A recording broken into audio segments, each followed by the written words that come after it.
আসসালামু আলাইকুম। প্রধান উপদেষ্টা বাংলাদেশ ডাক্তার ইউনূস স্যার অনুরোধ বাংলাদেশ জাতীয়বাদী দল বৃহত্তম ময়মনসিংহ জেলা গৌরীপুর উপজেলা 3 আসনের প্রার্থী আহমদ তাইবুর রহমান হিরণ ভাই ব্যক্তি হিসাবে খুব ভালো। দীর্ঘ 17 বছর উপজেলা চেয়ারম্যান আছেন, স্বৈরাচারী সরকার থাকা অবস্থা। তার ভাই ইউনিয়ন চেয়ারম্যান আছেন ছোটো ভাই 3 বার আসাদুজ্জামান রিয়াদ 1 নং মেলাকান্দা ইউনিয়নের।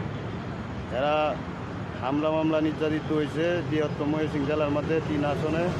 এরাই বেশি হয়েছে, এরার মতো নির্যাতিত আর কোনো ব্যক্তি হয়েছে না আমার জানা মতো। এটা গ্রামের মানুষই ভালো রকম জানে, কে ভালো কে খারাপ গ্রামের মানুষ তো জানে, কে মাঠে কাজ করছে, কে রাজপথে রয়েছে, কে আন্দোলন করছে, আর কে বেশি নির্যাতিত হয়েছে এটা তো গ্রাম অঞ্চলে যারা আছেন তারাই তো জানে। আর ইঞ্জিনিয়ার ইকবাল হোসেন এর সিলেট বিজনেস করে আওয়ামী লীগ স্বৈরাচারী সরকারের নেতাকর্মীদের সাথে মিলামিশা রয়েছে, না হলে শেখ হাসিনা সরকার তার বিজনেস বন্ধ করে দিব। এই বললে সে দেশ হয়ে থাকে নাই, সে সিলেট রয়েছে, দীর্ঘদিন সিলেটই রয়েছিল। গ্রামে কোনো মানুষের জন্য মানুষের পাশে তাকেও নাই, কোনো আন্দোলনও করে নাই, কোনো রাজপথে কোনো দিন একটা দেখি নাই মিটিং করতে।